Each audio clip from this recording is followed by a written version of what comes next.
வணக்கம். இந்திய நேரப்படி இரவு 8:30 மணி செய்திகள். முதலில் ஜெம் தலைப்புச் செய்திகளை காணலாம். அப்பாவி பொதுமக்கள் படுகொலை ஏற்க முடியாது. உக்ரைனுக்கு எதிராக போரில் தூதரக பேச்சுவார்த்தை மூலம் தீர்வு காண வேண்டியது அவசியம் என பிரதமர் நரேந்திர மோடி வலியுறுத்தல். சுங்கச்சாவடியை முற்றுகையிட்டு போராட்டத்தில் ஈடுபட்ட அதிமுகவினர் கைது. அதிமுக பொதுச் செயலாளர் எடப்பாடி பழனிசாமி கண்டனம். விவாகரத்திற்கு பிறகு இஸ்லாமிய பெண்கள் ஜீவானம்சம் பெறலாம், உச்சநீதிமன்றம் உத்தரவு. விக்கிரவாண்டி தொகுதி இடைத்தேர்தலின் வாக்குப்பதிவு நிறைவு. 77.73% வாக்குகள் பதிவானதாக தகவல். கள்ளச்சாராய புழக்கத்தை கட்டுப்படுத்த திராணியற்ற திமுக அரசிற்கு எதிர்க்கட்சித் தலைவர் எடப்பாடி பழனிசாமி கண்டனம். இனி விரிவான செய்திகளை காணலாம். அப்பாவி பொதுமக்கள் படுகொலை ஏற்க முடியாது என்றும் உக்ரைனுக்கு எதிராக போரில் தூதரக பேச்சுவார்த்தை வழியே தீர்வு காண வேண்டிய அவசியம் பற்றி பிரதமர் நரேந்திர மோடி வலியுறுத்தியுள்ளார். ரஷ்யா மற்றும் ஆஸ்திரியா ஆகிய இரு நாடுகளுக்கு பிரதமர் நரேந்திர மோடி சுற்றுப்பயணம் மேற்கொண்டுள்ளார். ரஷ்யா நாட்டுக்கான பயணம் நிறைவடைந்ததும் நேற்று மாலை ஆஸ்திரியாவிற்கு அவர் புறப்பட்டு சென்றார். அவருக்கு அந்நாட்டில் சிறப்பான வரவேற்பு அளிக்கப்பட்டது. அதன்பின் ஆஸ்திரிய நாட்டின் வியன்னா நகரில் அதிபர் கார்ல்ஸ் நெஹாமருடன் உயர் அதிகாரிகள் மட்டத்திலான பேச்சுவார்த்தை நடைபெற்றது. இதனைத் தொடர்ந்து இந்தியா மற்றும் ஆஸ்திரிய நாடுகளின் கூட்டு பத்திரிகையாளர்கள் சந்திப்பில் கலந்து கொண்டு பிரதமர் நரேந்திர மோடி பேசினார். அப்போது நான் இதற்கு முன்பே கூறியிருக்கிறேன், இது போருக்கான நேரமல்ல என்று குறிப்பிட்டு பேசினார். விவகாரங்களுக்கான ஒரு தீர்வை நாம் போர்க்களத்தில் இருந்து கண்டறிய முடியாது என்றும் ஒன்றுமறியாத அப்பாவி பொதுமக்களை படுகொலை செய்வது என்பது ஏற்றுக்கொள்ள முடியாதது என்றும் ரஷ்யா மற்றும் உக்ரைன் இடையேயான போரை குறிப்பிட்டு தெரிவித்தார். மேலும் இந்தியா மற்றும் ஆஸ்திரியா ஆகிய இரு நாடுகளும் பேச்சுவார்த்தை மற்றும் தூதரக அளவில் தீர்வு காண வேண்டிய அவசியம் பற்றி வலியுறுத்துகிறது என்றும் அதற்கு எந்தவித தேவையான ஆதரவையும் வழங்க நாங்கள் இருவரும் ஒன்றாக தயாராக இருக்கிறோம் என்றும் இதனால் உக்ரைன் போரில் தூதரக பேச்சுவார்த்தை வழியே தீர்வு காண வேண்டிய அவசியம் பற்றியும் பிரதமர் நரேந்திர மோடி வலியுறுத்தியுள்ளார். சுங்கச்சாவடியை முற்றுகையிட்டு போராட்டத்தில் ஈடுபட்ட அதிமுகவினர் கைது செய்யப்பட்டதற்கு அதிமுக பொதுச் செயலாளர் எடப்பாடி பழனிசாமி கண்டனம் தெரிவித்துள்ளார். அதிமுக பொதுச் செயலாளரும் எதிர்க்கட்சி தலைவருமான எடப்பாடி பழனிசாமி தனது எக்ஸ் தளத்தில் பதிவு ஒன்றை வெளியிட்டுள்ளார். அதில் மதுரை திருமங்கலம் பகுதியில் அமைந்துள்ள கப்பலூர் டோல்கேட் விதிமுறைகளுக்கு புறம்பாக அமைக்கப்பட்டுள்ளதற்கு உள்ளூர் மக்கள் எதிர்ப்பு தெரிவித்து அதனை அகற்றக் கோரி பலமுறை முற்றுகையிட்டு போராட்டம் நடத்தியுள்ளனர் என்றும் 2024ஆம் ஆண்டு திமுக தேர்தல் அறிக்கையில் டோல்கேட்கள் அகற்றப்படும் என்று வாக்குறுதி அளித்திருந்தது என்றும் எடப்பாடி பழனிசாமி தெரிவித்தார். எனவே அப்பகுதி மக்களுடன் இணைந்து கப்பலூர் சுங்கச்சாவடியை அகற்ற வேண்டும் என்றும் மற்றும் உள்ளூர் மக்கள் வாகனங்களில் செல்லும் போது அவர்களுக்கு முழு கட்டண விலக்கு அளிக்க வேண்டும் என்றும் அதிமுகவினர் வலியுறுத்தினர். மேலும் அமைதியான முறையில் எதிர்ப்பை தெரிவித்து போராடிய அனைத்திந்திய அண்ணா திராவிட கழக புரட்சித் தலைவி அம்மா பேரவையின் செயலாளரும் மதுரை புறநகர் மேற்கு மாவட்ட கழக செயலாளரும் தமிழ்நாடு சட்டமன்ற எதிர்க்கட்சி துணைத் தலைவருமான RP உதயகுமார் முன்னாள் சட்டமன்ற உறுப்பினர்களையும் கழக நிர்வாகிகளையும் தொண்டர்களையும் பொதுமக்களையும் கைது செய்துள்ள விடியா திமுக அரசிற்கு எனது கண்டனத்தை தெரிவித்துக் கொள்கிறேன் என்று அதிமுக பொதுச் செயலாளர் எடப்பாடி பழனிசாமி தெரிவித்துள்ளார். விவாகரத்திற்கு பிறகு இஸ்லாமிய பெண்கள் ஜீவனாம்சம் பெறலாம் என்று உச்சநீதிமன்றம் உத்தரவிட்டுள்ளது. சமீபத்தில் தெலுங்கானா உயர்நீதிமன்றத்தில் நடந்த ஒரு வழக்கில் விவாகரத்து செய்யப்பட்ட மனைவிக்கு கணவன் ஜீவனாம்சமாக மாதம் ரூபாய் 10,000 வழங்க வேண்டும் என உத்தரவிடப்பட்டது. இந்த உத்தரவை எதிர்த்து கணவர் உச்சநீதிமன்றத்தில் மனு தாக்கல் செய்திருந்தார். இந்த வழக்கு நீதிபதிகள் PV நாகரத்னா மற்றும் அகஸ்டின் ஜார்ஜ் மாசிக் ஆகியோர் அடங்கிய அமர்வில் விசாரணைக்கு வந்தது. அப்போது நீதிபதிகள் அந்த பெண்ணுக்கு கணவரிடம் ஜீவனாம்சம் பெற முழு உரிமை உள்ளது என கூறி மனுவை தள்ளுபடி செய்ய உத்தரவிட்டனர். இது குறித்து நீதிபதிகள் தெரிவிக்கையில் சட்டப்பிரிவு 125 கீழ் விவாகரத்து செய்யப்பட்ட மனைவிக்கு கணவன் ஜீவனாம்சம் வழங்கியாக வேண்டும் என்றும் எந்த மதத்தை சார்ந்தவராக இருந்தாலும் திருமணமான அனைத்து பெண்களுக்கும் அது பொருந்தும் என்றும் மதசார்பற்ற சட்டத்தை முஸ்லிம் பெண்கள் சட்டம் 1986 விஞ்ச முடியாது என்றும் ஜீவனாம்சம் என்பது பெண்களின் உரிமை எனவும் மனைவி உணர்வு ரீதியாகவும் பிற வகையிலும் தங்களை சார்ந்து இருப்பதை சில கணவர்கள் புரிந்து கொள்வதில்லை எனவும் இந்திய குடும்பங்களில் இல்லத்தரசிகள் பங்கையும் தியாகத்தை அங்கீகரிக்க வேண்டிய நேரம் வந்துவிட்டது எனவும் நீதிபதிகள் தெரிவித்தனர். விக்கிரவாண்டி தொகுதி இடைத்தேர்தலின் வாக்குப்பதிவு நிறைவடைந்த நிலையில் 5 மணி நிலவரப்படி 77.73% வாக்குகள் பதிவாகியுள்ளது தெரிவிக்கப்பட்டுள்ளது. வாக்குப்பதிவிற்கு முன்பாக வாக்குப்பதிவு எந்திரங்களின் செயல்பாட்டை உறுதி செய்திட வேட்பாளர்களின் முகவர்கள் முன்னிலையில் அதிகாலை 5:30 மணியிலிருந்து காலை 6:30 மணி வரை மாதிரி வாக்குப்பதிவு நடைபெற்றது. அதன் பின்னர் 276 வாக்குச்சாவடிகளிலும் வாக்குப்பதிவு தொடங்கி இன்று மாலை 6 மணி வரை நடைபெற்றது. இதையடுத்து வரும் 13ஆம் தேதி சனிக்கிழமை வாக்கு எண்ணிக்கை நடைபெற உள்ளது. விக்கிரவாண்டி இடைத்தேர்தலில் மதியம் 1 மணி நிலவரப்படி 50.95% வாக்குகள் பதிவாகியிருந்தது. தொடர்ந்து பிற்பகல் 3 மணி நிலவரப்படி 64.44% வாக்குகள் பதிவானது. இந்நிலையில் 5 மணி நிலவரப்படி 77.73% வாக்குகள் பதிவாகியுள்ளது. இதனைத் தொடர்ந்து விக்கிரவாண்டி இடைத்தேர்தலுக்கான வாக்குப்பதிவு 6 மணிக்கு முடிவடைந்தது. மாலை 6 மணிக்கு முன்னதாக வந்தவர்களுக்கு டோக்கன்கள் வழங்கி வாக்களிக்க அனுமதி வழங்கப்பட்டுள்ளது.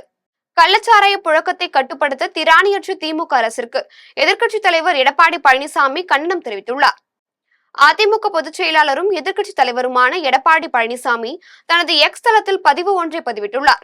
அதில் விழுப்புரம் மாவட்டம் விக்கிரவாண்டி அருகே புதுச்சேரியிலிருந்து கொண்டுவரப்பட்ட சாராயம் அருந்திய 7 பேர் மருத்துவமனையில் அனுமதிக்கப்பட்டுள்ளதாக வரும் செய்தி கவலை அளிக்கிறது என்று எடப்பாடி பழனிசாமி தெரிவித்தார்.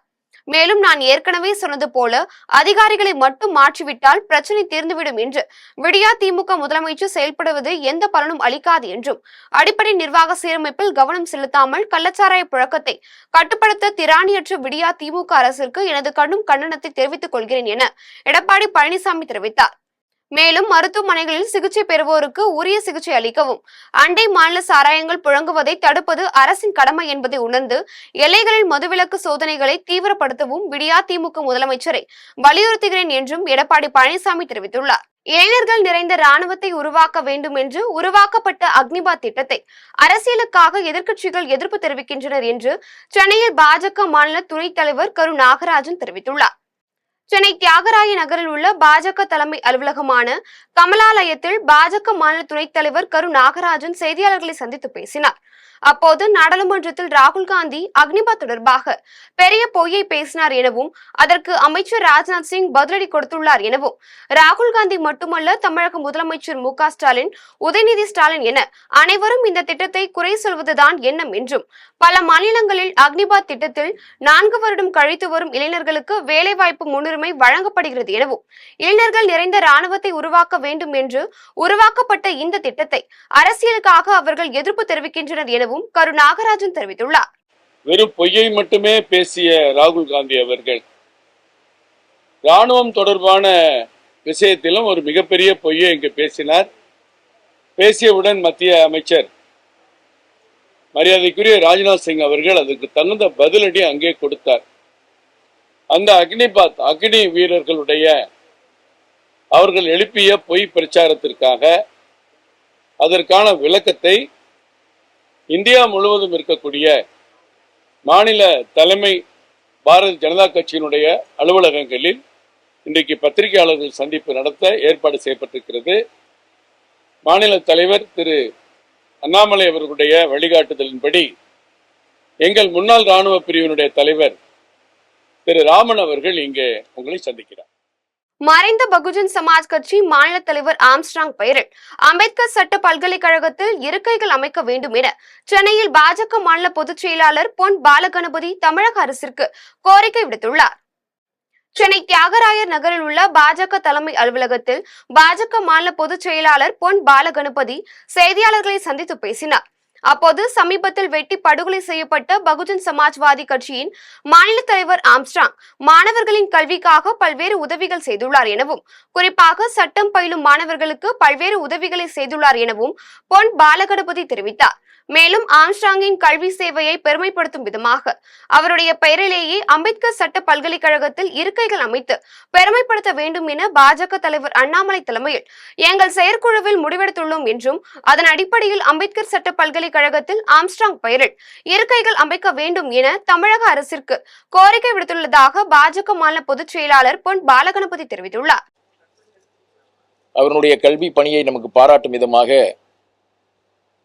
திரு ஆம்ஸ்ட்ராங் அவர்களது பெயரிலே டாக்டர் அம்பேத்கர் சட்ட பல்கலைக்கழகத்திலே அவரது பெயரில் ஒரு இருக்கை அமைத்து அதை தமிழக அரசு பெருமைப்படுத்த வேண்டும் என்பதை பாரதிய ஜனதா கட்சி இன்றைக்கு கோரிக்கையாக வைக்கிறது. ஏனென்று சொன்னால் அவர் சட்டக்கல்லூரியிலே இருக்கக்கூடிய மாணவர்களுக்கு ஒரு மிகப்பெரிய அளவில் நிறைய மாணவர்களை படிக்க வைத்து சட்டம் பயில வைத்திருக்கிறார். குறிப்பாக பட்டியலின சமுதாய மக்களுக்கு அந்த சட்டம் படிப்பதற்கு ஒரு பெரிய தூண்டுகோலாக இருந்திருக்கிறார். ஆகவே அவருடைய பெயரில் டாக்டர் அம்பேத்கர் சட்ட பல்கலைக்கழகத்தில் ஒரு இருக்கை ஒன்றை அமைத்து தமிழக அரசு பெருமைப்படுத்த வேண்டும் என்று பாரதிய ஜனதா கட்சி இப்பொழுது உங்களிடத்தில் வேண்டுகோளாக வைக்கிறது. தலைவாசல் அருகே திருமணமான 6 மாதத்தில் பட்டதாரி கர்ப்பிணி பெண் தூக்கிட்டு தற்கொலை செய்து கொண்ட சம்பவம் குறித்து சேலம் கோட்டாட்சியர் அம்பாயிநாதன் விசாரணை மேற்கொண்டார். சேலம் மாவட்டம் தலைவாசல் அடுத்த சின்ன புனல்வாசல் கிராமத்தை சேர்ந்த அழகுவேல் மகன் பிரதீஷ்குமார் என்பவர் பெங்களூருவில் கணினி இன்ஜினியராக பணிபுரிந்து வருகிறார். இந்நிலையில் கள்ளக்குறிச்சி மாவட்டம் உலகங்காத்தான் கிராமத்தை சேர்ந்த வேலு அருந்ததி தம்பதிகளின் மூத்த மகள் கவியரசி என்பவருக்கும் பிரதீஷ்குமாருக்கும் கடந்த 6 மாதங்களுக்கு முன்பு பெரியோர்களால் நிச்சயிக்கப்பட்டு திருமணம் நடைபெற்றது.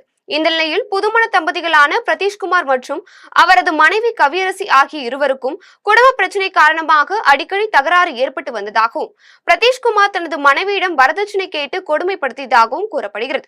இதனால் மன உளைச்சலுக்கு ஆளான 6 மாத கர்ப்பிணியான மனைவி கவியரசி வீட்டில் தூக்கிட்டு தற்கொலை செய்து கொண்டார். இதனை கண்டு அதிர்ச்சியடைந்த கணவர் பிரதீஷ்குமார் பெண்ணின் பெற்றோருக்கு தகவல் அளித்தார். இதனையடுத்து தனது மகளின் இறப்பில் சந்தேகம் உள்ளது என கூறி கவியரசியின் பெற்றோர் கெங்கவள்ளி காவல் நிலையத்தில் புகார் அளித்தனர். புகாரின் பேரில் காவல்துறையினர் கவியரசியின் உடலை கைப்பற்றி பிரேத பரிசோதனைக்காக ஆத்தூர் அரசு மருத்துவமனைக்கு கொண்டு சென்றனர். இந்நிலையில் கடந்த 6 மாதத்திற்கு முன்பு திருமணம் நடைபெற்றதால் ஆத்தூர் கோட்டாட்சியர் அம்பாயநாதன் பட்டதாரி பெண் இறப்பு குறித்து விசாரணை மேற்கொண்டனர். அதனைத் தொடர்ந்து கெங்கவள்ளி காவல்துறையினரும் விசாரணை செய்து வருகின்றனர். இதனிடையே கவியரசியின் உறவினர்கள் ஆத்தூர் அரசு மருத்துவமனை முன்பு ஆத்தூர் காவல்துறை கண்காணிப்பாளர் சதீஷ்குமாரை முற்றுகையிட்டு கடும் வாக்குவாதத்தில் ஈடுபட்டனர். பழனியில் வரும் 13ஆம் தேதி சனிக்கிழமை கோவில் நிர்வாகத்தை கண்டித்து கவன ஈர்ப்பு கடையடைப்பு போராட்டம் நடைபெற உள்ளதாக பழனி நகர் மன்றம் அறிவித்துள்ளது. திண்டுக்கல் மாவட்டம் பழனி தண்டாயுதபாணி சுவாமி திருக்கோவிலுக்கு உட்பட்ட கிரிவலப்பாதை 1948ஆம் ஆண்டு பழனி நகராட்சி நிர்வாகத்திற்கு பராமரிப்பு பணிகளுக்காக கொடுக்கப்பட்டது. இந்நிலையில் திருத்தொண்டர் சபை நிறுவனர் ராதாகிருஷ்ணன் தொடர்ந்த வழக்கில் ஆக்கிரமிப்புகள் அகற்றவும் கிரிவலம் பாதையில் எந்தவிதமான வாகனங்கள் செல்லவும் தடை விதித்து தனி நீதிபதி உத்தரவிட்டார். மேலும் கிரிவல பாதை ஆக்கிரமிப்புகள் அகற்றவும் ஆய்வு செய்யவும் ஓய்வு பெற்ற நீதிபதி பாரதிதாசன் தலைமையிலான குழு ஒன்றும் அமைக்கப்பட்டுள்ளது. இதனால் மலையடிவாரம் பகுதியிலிருந்து 150க்கும் மேற்பட்ட வீடுகள் அகற்றப்பட்டது. மேலும் ஆயிரக்கணக்கான சிறு குறு சாலையோர வியாபாரிகள் பாதிக்கப்பட்டுள்ளனர். இவர்களுக்கு மாற்று ஏற்பாடுகளை செய்ய வேண்டும் என திண்டுக்கல் நாடாளுமன்ற உறுப்பினர் சச்சிதானந்தன் போராட்டத்தில் ஈடுபட்டார். அதனைத் தொடர்ந்து பழனி நகராட்சி கூட்டத்தில் திருக்கோவிலுக்கு எதிராக தீர்மானங்கள் நிறைவேற்றப்பட்டது. தற்போது பழனி திருக்கோவில் நிர்வாகத்தை கண்டித்து நகர்மன்றம் சார்பில் வருகின்ற ஜூலை 13ஆம் தேதி ஓய்வு பெற்ற நீதிபதி பாரதிதாசன் குழுவினர் ஆய்வு செய்ய வரும்போது பழனியில் அனைத்து கடைகளும் அடைக்கப்பட்டு கவன ஈர்ப்பு போராட்டம் நடைபெறும் என அறிவித்துள்ளது. பகுஜன் சமாஜ் கட்சியின் மாநில தலைவர் ஆம்ஸ்ட்ராங் உயிரிழப்பிற்கு நெல்லை மாவட்ட விடுதலை சிறுத்தைகள் கட்சியினர் இரங்கல் தெரிவித்தனர். சென்னையில் படுகொலை செய்யப்பட்ட பகுஜன் சமாஜ் கட்சியின் மாநில தலைவர் ஆம்ஸ்ட்ராங் படுகொலை செய்யப்பட்டதற்கு நெல்லை தெற்கு மாவட்ட விடுதலை சிறுத்தைகள் கட்சியின் மாவட்ட செயலாளர் அருள் செல்வன் தலைமையில் அக்கட்சியினர் கலந்து கொண்டு இரங்கல் தெரிவித்தனர். இதில் சிறப்பு அழைப்பாளராக நெல்லை கன்னியாகுமரி மண்டல விசிக செயலாளர் சுந்தர் கலந்து கொண்டு உரையாற்றினார். இதில் தமிழக அரசே ஆம்ஸ்ட்ராங் கொலை வழக்கை சிபிஐக்கு உட்படுத்து என கண்டன கோஷங்களை எழுப்பினர். நிகழ்ச்சியில் தொகுதி செயலாளர் மாவட்ட அமைப்பாளர் வெனிஸ்டர், ஒன்றிய செயலாளர் மதன், கிருஷ்ணன், சுபாஷ், துரைபாண்டியன், தொகுதி செயலாளர் ஈழவளவன் உட்பட பலர் கலந்து கொண்டனர். விக்கிரவாண்டி தொகுதி இடைத்தேர்தல் காவல்துறை பாதுகாப்புடன் அமைதியாக நடைபெற்றது. விழுப்புரம் மாவட்டம் விக்கிரவாண்டி தொகுதி இடைத்தேர்தல் காலையில் தொடங்கிய போது பொதுமக்கள் ஆர்வமுடன் வாக்குச்சாவடிக்கு சென்று வாக்களித்தனர். காவல்துறையினர் அசம்பாவிதங்கள் ஏதும் நடைபெறாத வண்ணம் தீவிர கண்காணிப்பில் ஈடுபட்டு வந்தனர். அதேபோல் வாக்குச்சாவடிக்கு 200 மீட்டர் தூரத்திற்கு அப்பால் எந்த வாகனங்களும் நிறுத்துவதற்கு அனுமதி வழங்கப்படாமல் மிகுந்த பாதுகாப்புடன் ஓட்டுப்பதிவு நடைபெற்றது. வயதானவர்கள், மாற்றுத்திறனாளிகள் வாக்களிப்பதற்கு ஏதுவாக சிறப்பு வசதிகள் செய்து கொடுக்கப்பட்டது. அதேபோல் மாவட்ட துணை ஆட்சியர் மற்றும் தேர்தல் அதிகாரிகள் விக்கிரவாண்டியை சுற்றி ஒவ்வொரு வாக்குச்சாவடிகளிலும் சென்று பார்வையிட்டு வந்தனர். கட்சி பிரமுகர்கள் பொதுமக்களிடம் எங்களது கட்சிக்கு வாக்கு செலுத்துங்கள் என்று பொதுமக்களிடம் கூறி வருகின்றனர். கள்ளக்குறிச்சியில் விஷ சாராயத்தால் பொதுமக்கள் உயிரிழந்த சம்பவத்திற்கு கண்டனம் தெரிவித்து நிலக்கோட்டையில் அதிமுகவினர் துண்டு பிரசுரங்களை விநியோகம் செய்து பொதுமக்களிடம் விழிப்புணர்வை ஏற்படுத்தினர். அதிமுக பொதுச் செயலாளரும் எதிர்க்கட்சித் தலைவருமான எடப்பாடி பழனிசாமி ஆணைக்கிணங்க கள்ளக்குறிச்சியில் விஷ சாராயத்தால் பொதுமக்கள் உயிரிழந்த சம்பவத்திற்கு திமுக அரசை கண்டித்து திண்டுக்கல் மாவட்டம் நிலக்கோட்டை சட்டமன்ற தொகுதி உறுப்பினர் தேன்மொழி சேகர் தலைமையில் அதிமுகவினர் கலந்து கொண்டு நிலக்கோட்டை சிலுக்குவார்பட்டி அம்மைய நாயக்கனூர் பள்ளப்பட்டி உள்ளிட்ட பல்வேறு பகுதிகளில் பொதுமக்களிடையே துண்டு பிரசுரங்களை வழங்கி விழிப்புணர்வை ஏற்படுத்தி வருவதுடன் கண்டன ஆர்ப்பாட்டத்தில் ஈடுபட்டனர். அப்போது கள்ளச்சாராயத்தை தடுக்க தவறிய முதலமைச்சர் மு.க.ஸ்டாலின் பதவி விலக வேண்டும் என்றும் சம்பந்தப்பட்ட அமைச்சர்களுக்கு உரிய தண்டனை வழங்குவதுடன் அவர்கள் பதவி விலக வேண்டும் என்றும் வலியுறுத்தினர். நிகழ்ச்சியில் நிலக்கோட்டை சட்டமன்ற உறுப்பினர் தேன்மொழி சேகர், முன்னாள் நாடாளுமன்ற உறுப்பினர் உதயகுமார், நிலக்கோட்டை ஒன்றிய செயலாளர் நல்லதம்பி, யாகப்பன், நகர செயலாளர்கள் சேகர், தண்டபாணி உள்ளிட்ட மாவட்ட நகர கிளை கழக நிர்வாகிகள் 100க்கும் மேற்பட்டோர் கலந்து கொண்டனர். கோபிச்செட்டிப்பாளையம் அருகே வனவிலங்குகள் உயிரிழப்புகளுக்கு விவசாயிகளே பொறுப்பு என கூறி வனத்துறையினர் தன்னிச்சையாக முடிவெடுத்து சில விவசாயிகள் மீது வழக்கு பதிவு செய்வதை கண்டித்து விவசாயிகள் கவன ஈர்ப்பு ஆர்ப்பாட்டத்தில் ஈடுபட்டனர். ஈரோடு மாவட்டம் அந்தியூர் மற்றும் டிஎன் பாளையம் வனச்சரகத்தின் வனப்பகுதியை ஒட்டியுள்ள பட்டா நிலங்களில் ஆயிரக்கணக்கான ஏக்கர் பரப்பளவில் அப்பகுதியை சேர்ந்த விவசாயிகள் பல ஆண்டுகளாக விவசாயம் செய்து வருகின்றனர். இந்நிலையில் வனப்பகுதியை ஒட்டியுள்ள நிலங்களுக்குள் அடிக்கடி யானை, பன்றி மற்றும் சிறுத்தை உள்ளிட்ட வனவிலங்குகள் புகுந்து பயிர்களை சேதப்படுத்துவதுடன் அங்குள்ள கால்நடைகளை வேட்டையாடுவதும் வழக்கமாக உள்ளது. இதுபோன்ற விவசாயிகளின் வாழ்வாதாரத்தை அழிக்கும் வனவிலங்குகளை தடுக்கும் விதமாக வனத்துறையினர் பொதுமக்களுடன் இணைந்து வனப்பகுதியை ஒட்டியுள்ள நிலங்களுக்குள் வனவிலங்குகள் நுழைவதை தடுக்கும் நடவடிக்கையாக ஆங்காங்கே அகழிகள் அமைத்தும் சில இடங்களில் குறைவழுத்த மின்வேலி அமைத்தும் பாதுகாப்பை ஏற்படுத்தியுள்ளனர். இந்நிலையில் இந்த பாதுகாப்பு அரண்களை கடந்து வனவிலங்குகள் விவசாய நிலங்களுக்குள் நுழைய முயற்சிக்கும் போது யானை, மான் உள்ளிட்ட வனவிலங்குகள் உயிரிழக்க நேரிடுகிறது. இந்நிலையில் வனவிலங்குகள் உயிரிழப்புகளுக்கு விவசாயிகளே பொறுப்பு என கூறி வனத்துறையினர் தன்னிச்சையாக முடிவெடுத்து சில விவசாயிகள் மீது வழக்கு பதிவு செய்து வருகின்றனர். இந்நிலையில் விவசாயிகள் மீது வனத்துறையினர் பொய்யான வழக்கு பதிவு செய்வதை கண்டித்து அந்தியூர் மற்றும் டிஎன் பாளையம் வனச்சரக எல்லையை சேர்ந்த 300க்கும் மேற்பட்ட விவசாயிகளும் பொதுமக்களும் ஒன்றிணைந்து பல்வேறு கோரிக்கைகளை வலியுறுத்தி கவன ஈர்ப்பு ஆர்ப்பாட்டத்தில் ஈடுபட்டனர். தமிழ்நாடு வேளாண்மை பல்கலைக்கழகத்தில் 2024-2025 ஆண்டிற்கான முதுநிலை மற்றும் முனைவர் பட்டப்படிப்பு சேர்க்கைக்காக ஜூன் 23ஆம் தேதியில் நடைபெற்ற நுழைவுத் தேர்வு ரத்து செய்யப்பட்டதாக பல்கலைக்கழகம் அறிவித்துள்ளது. தமிழ்நாடு வேளாண்மை பல்கலைக்கழகம் முதுநிலை பட்ட மேற்படிப்பை 11 தொகுப்பு கல்லூரிகளின் மூலம் 33 முதுகலை மற்றும் 28 முனைவர் பட்டப்படிப்பை வழங்கி வருகிறது. இந்த ஆண்டு முதுநிலை படிப்புகளுக்கு 2330 பேரும், முனைவர் பட்டப்படிப்புகளுக்கு 380 பேரும் தங்களின் பாட விருப்பத்தின்படி விண்ணப்பித்தவர்கள் ஜூன் 23ஆம் தேதியில் நடைபெற்ற முதுநிலை நுழைவுத் தேர்வில் கலந்து கொண்டனர். இந்த நுழைவுத் தேர்வில் ஆந்திரா, கேரளம், கர்நாடகம், மகாராஷ்டிரா, ஒடிசா, மேற்கு வங்கம், ராஜஸ்தான், சத்தீஸ்கர், குஜராத், ஜார்க்கண்ட், இமாச்சல் பிரதேசம், மேகாலயா, அசாம், தெலுங்கானா, புதுச்சேரி மற்றும் தமிழ்நாடு ஆகிய மாநிலங்களைச் சேர்ந்த மாணவர்கள் பங்கேற்றிருந்தனர். இந்த நிலையில் தொழில்நுட்ப கோளாறு காரணமாக நுழைவுத் தேர்வு ரத்து செய்யப்படுவதாகவும் விரைவில் மறுதேர்வுக்கான தேதி குறித்து அறிவிப்பு வெளியிடப்படும் என்று மாணவர்களுக்கு இமெயில் மூலம் தெரிவிக்கப்பட்டுள்ளது. மேலும் மாணவர்களிடமிருந்து பெறப்பட்ட நுழைவுத் தேர்வு கட்டணம் திருப்பி அளிக்கப்படும் என்றும் தெரிவிக்கப்பட்டுள்ளது. தேர்வு ரத்து செய்யப்படுவதாக அறிவிக்கப்பட்டுள்ளது மாணவர்களிடையே அதிர்ச்சியை ஏற்படுத்தியுள்ளது. கேரளாவை சேர்ந்த கார்களை வாடகைக்கு எடுத்து வந்து கோவை மற்றும் தமிழ்நாட்டின் பல பகுதிகளில் அடமானம் வைத்து பணம் பெற்றுக்கொண்டு ஏமாற்றிய திருட்டு கும்பலை சேர்ந்த 5 பேரை காவல்துறையினர் கைது செய்தனர். திருச்சூரை சேர்ந்த நவாஸ் என்பவர் கோவை செல்வபுரம் காவல் நிலையத்தில் புகார் ஒன்றை அளித்தார். அதில் தனக்கு சொந்தமான மாருதி பீரிசா கார், மாருதி பலினோ கார் மற்றும் மகேந்திர தார் காரில் நவாசும் என்பவர் குடும்பத்தினருடன் கோவைக்கு வந்து கோவை குற்றாலம், ஈஷா யோகா மையம் போன்ற பகுதிகளுக்கு சென்றுவிட்டு செல்வபுரம் சிவாலயா சந்திப்பு ஐடியல் பேக்கரி அருகில் நிறுத்தப்பட்ட கார் திருட்டு போய் விட்டதாக தெரிவித்தார். மேலும் இது தொடர்பாக காவல்துறையினர் வழக்கு பதிவு செய்து விசாரணை மேற்கொண்டதில் கேரள மாநிலத்தை சேர்ந்த ஒரு கும்பல் மற்றும் தமிழ்நாடு கோவையை சேர்ந்த ஒரு கும்பலும் சேர்ந்து திட்டமிட்டு கார் திருட்டு செயலில் ஈடுபட்டது தெரிய வந்தது. மேலும் புலன் விசாரணை மேற்கொண்டதில் கரும்பு கடையை சேர்ந்த முகமது யாசிர், அசாருதீன், முகமது யூசுப், ஜான் சுந்தர் ஆகிய 4 பேரை காவல்துறையினர் கைது செய்து நீதிமன்ற காவலில் சிறையில் அடைத்தனர். மேலும் அவர்கள் கொடுத்த தகவலின் பேரில் அப்பாஸ் என்பவரும் கைது செய்யப்பட்டு சிறையில் அடைக்கப்பட்ட நிலையில் காவல்துறையினர் தொடர் விசாரணையில் திடுக்கிடும் தகவல்கள் வெளியானது. அதில் கேரளாவில் இயங்கி வரும் திருட்டு கும்பலை சேர்ந்தவர்கள் சொகுசு கார்களின் உரிமையாளர்களிடமிருந்து வாடகைக்கு கார்களை எடுத்துக்கொண்டு கோவைக்கு வந்து கரும்பு கடையில் உள்ள ரியாசுதீன் மற்றும் தௌஃபிக் என்பவர்களிடம் அடமானம் வைத்து பணம் பெற்றுக் கொள்வதும், அதன் பின்னர் கார்களில் உள்ள GPS கருவியை துண்டித்து அகற்றியும் வாகனத்தின் நம்பர் பிளேட்டை கழட்டி எடுத்தும் அதற்கு பதிலாக யாரும் கண்டுபிடிக்க முடியாதபடி குற்றவாளிகள் புதிதாக GPS பொருத்தியும் புதிதாக பெயிண்டிங் செய்து விற்கப்பட்டதும் தெரிய வந்தது. மேலும் கார் இருக்கும் இடம் எங்களுக்கு தெரியும் என கூறி அவர்களை வரவழைத்து மிரட்டி பணம் பறித்ததும் தெரிய வந்தது. மேலும் இந்த வழக்கில் தொடர்புடைய கேரளாவை சேர்ந்த கொள்ளையாளர்களை பிடிக்க தனிப்படை அமைத்து காவல்துறையினர் தீவிர தேடுதல் வேட்டையில் ஈடுபட்டு வருகின்றனர். முல்லை பெரியாறு அணை பகுதியிலிருந்து தமிழகத்திற்கு தண்ணீர் திறந்து விடப்படும் ஆற்றில் வழி தவறி இறங்கிய யானையை பொதுப்பணித்துறையினர் துரிதமாக செயல்பட்டு யானையை கரையேற்றினர். தமிழக கேரள எல்லை பகுதியில் அமைந்துள்ள முல்லை பெரியாறு அணை பகுதியிலிருந்து தமிழகத்திற்கு தண்ணீர் திறந்து விடப்படும் ஆற்றில் 20 வயதுடைய பெண் யானை வழி தவறி இறங்கி நீரில் இருந்து வெளியேற முடியாமல் தத்தளித்தது. இந்நிலையில் வழக்கம் போல் காலையில் முல்லை பெரியாறின் ஷட்டர் பகுதிகளை ஆய்வு மேற்கொள்ள சென்ற தமிழக பொதுப்பணித்துறை அதிகாரிகள் யானை நீரில் தத்தளிப்பதை பார்த்ததும் உடனடியாக நீர் வெளியேறும் ஷட்டர் பகுதியை அடைத்து நீரின் வேகத்தை குறைத்தனர்.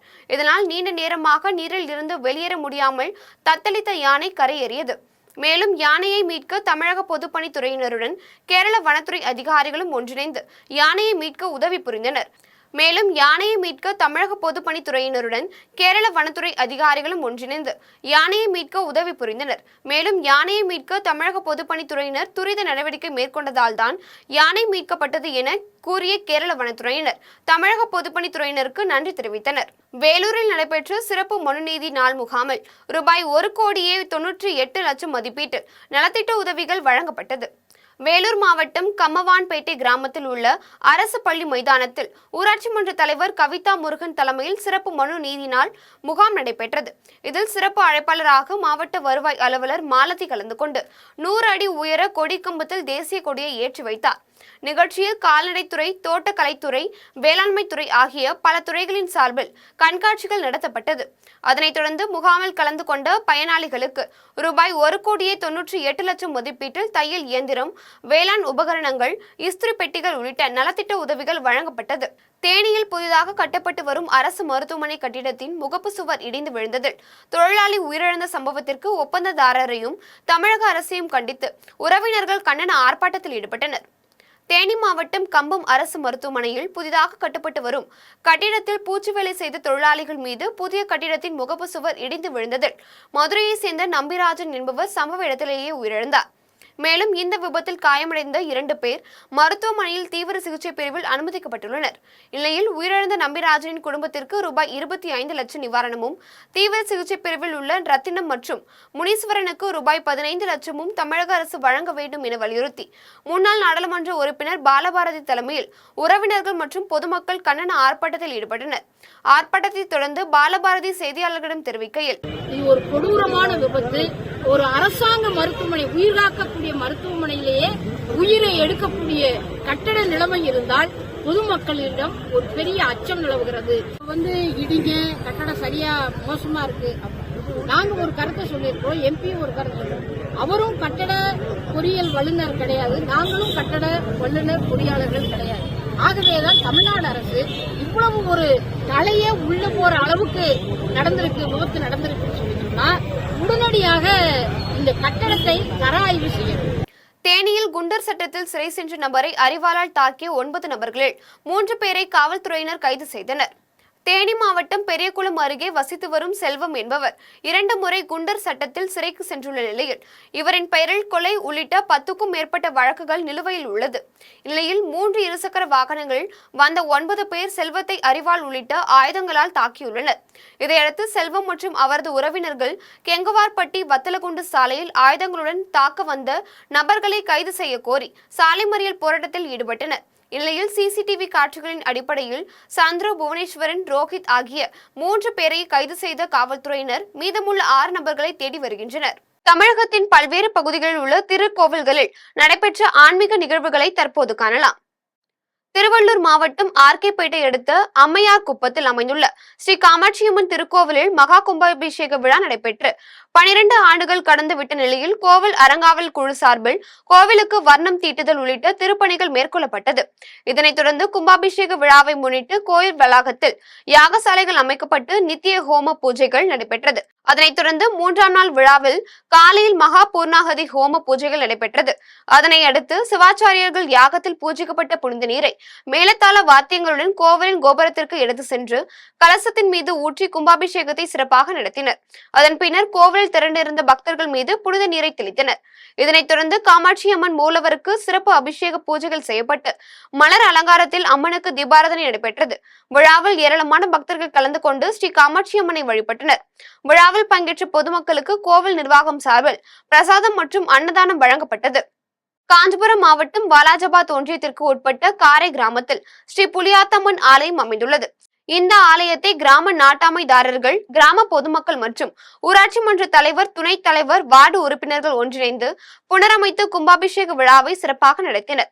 விழாவின் முன்னதாக கணபதி பூஜை, கோ பூஜை, லட்சுமி பூஜை, நவகிரக பூஜைகளுடன் யாக வேள்விகள் நடைபெற்றது. அதன் பின்னர் யாகத்தில் பூஜிக்கப்பட்ட புனித நீரை சிவாச்சாரியர்கள் மேலத்தாள வாத்தியங்களுடன் கோபுரத்திற்கு எடுத்து சென்று கலசத்தின் மீது ஊற்றி கும்பாபிஷேகத்தை சிறப்பாக நடத்தினர்.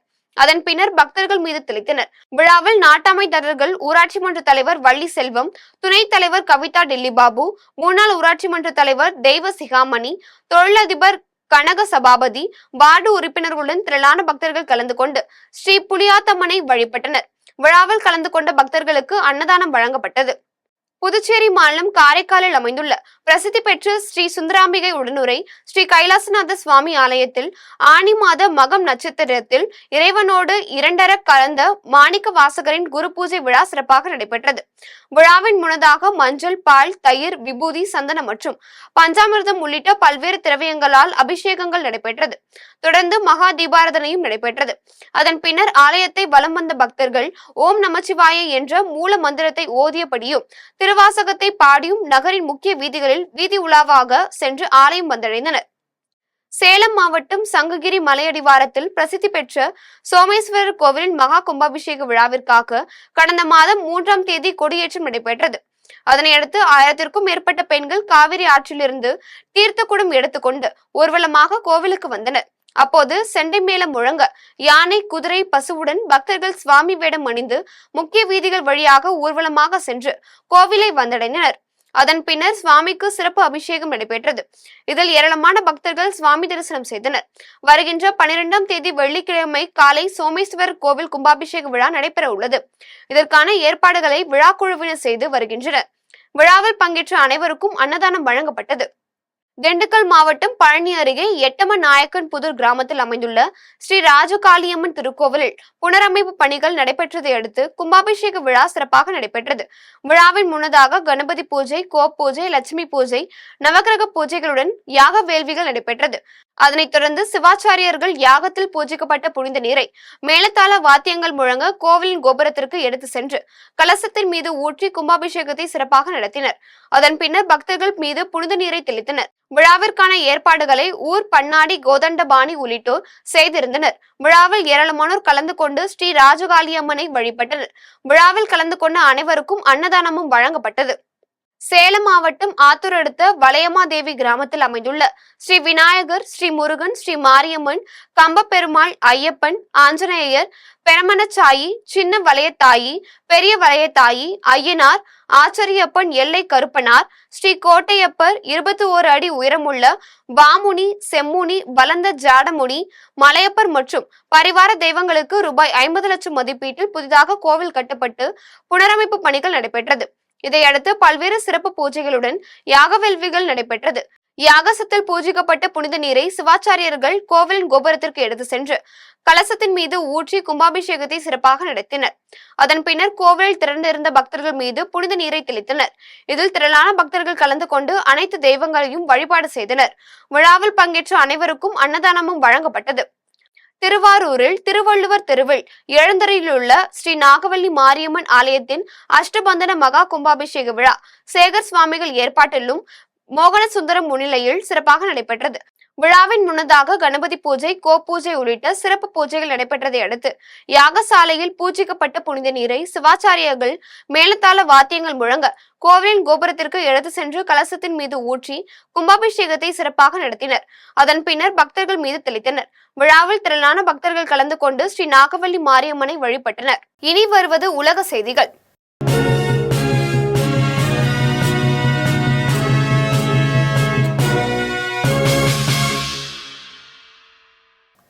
ஆப்கானிஸ்தானில் மதியம் 2:30 மணியளவில் மிதமான நிலநடுக்கம் ஏற்பட்டுள்ளது.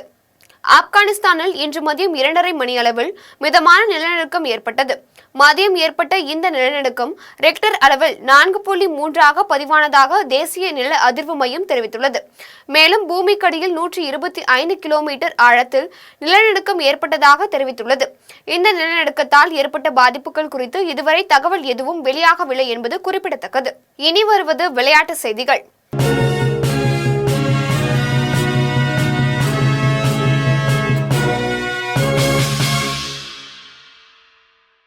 நாற்பத்தி 8வது கோப்பா அமெரிக்க கால்பந்து போட்டியின் முதல் அரையிறுதி ஆட்டத்தில் கனடா அணியை வீழ்த்தி அர்ஜென்டினா அணி வெற்றி பெற்றது.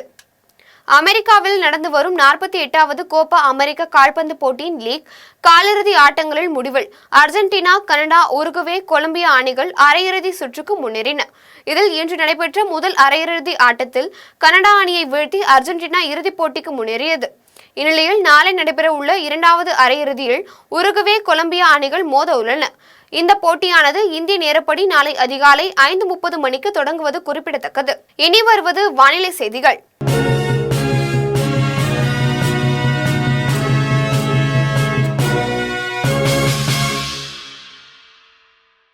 தமிழகத்தில் 16ஆம் தேதி வரை மழைக்கு வாய்ப்புள்ளது என சென்னை வானிலை ஆய்வு மையம் தெரிவித்துள்ளது. மேற்கு திசை காற்றின் வேக மாறுபாடு காரணமாக தமிழகத்தில் ஓரிரு இடங்களிலும், புதுவை மற்றும் காரைக்கால் பகுதிகளிலும் இடி மற்றும் மின்னலுடன் கூடிய லேசானது முதல் மிதமான மழை பெய்யக்கூடும் என சென்னை வானிலை ஆய்வு மையம் தெரிவித்துள்ளது. மேலும் தமிழகத்தில் வரும் 16ஆம் தேதி வரை மழைக்கு வாய்ப்புள்ளது எனவும், இன்று கன்னியாகுமரி, நெல்லை, தென்காசி உள்ளிட்ட 5 மாவட்டங்களில் இடி மின்னலுடன் கூடிய லேசானது முதல் மிதமான மழை பெய்ய வாய்ப்புள்ளது எனவும் சென்னை வானிலை ஆய்வு மையம் தெரிவித்துள்ளது. மீண்டும் தலைப்புச் செய்திகள். அப்பாவி பொதுமக்கள் படுகொலை ஏற்க முடியாது. உக்ரைனுக்கு எதிராக போரில் தூதரக பேச்சுவார்த்தை மூலம் தீர்வு காண வேண்டியது அவசியம் என பிரதமர் நரேந்திர மோடி வலியுறுத்தல். சுங்கச்சாவடியை முற்றுகையிட்டு போராட்டத்தில் ஈடுபட்ட அதிமுகவினர் கைது. அதிமுக பொதுச் செயலாளர் எடப்பாடி பழனிசாமி கண்டனம். விவாகரத்திற்கு பிறகு இஸ்லாமிய பெண்கள் ஜீவானம்சம் பெறலாம், உச்சநீதிமன்றம் உத்தரவு. விக்கிரவாண்டி தொகுதி இடைத்தேர்தலின் வாக்குப்பதிவு நிறைவு. 77.73% வாக்குகள் பதிவானதாக தகவல். கள்ளச்சாராய புழக்கத்தை கட்டுப்படுத்த திராணியற்ற திமுக அரசிற்கு எதிர்க்கட்சித் தலைவர் எடப்பாடி பழனிசாமி கண்டனம். இத்துடன் ஜெம் செய்திகள் நிறைவடைகின்றன. மீண்டும் ஜெம் செய்திகள் நள்ளிரவு 12 மணிக்கு. உடனுக்குடன் செய்திகளை காண GemLive.tv என்ற இணையதளத்தில் இணைந்திருங்கள். நன்றி, வணக்கம்.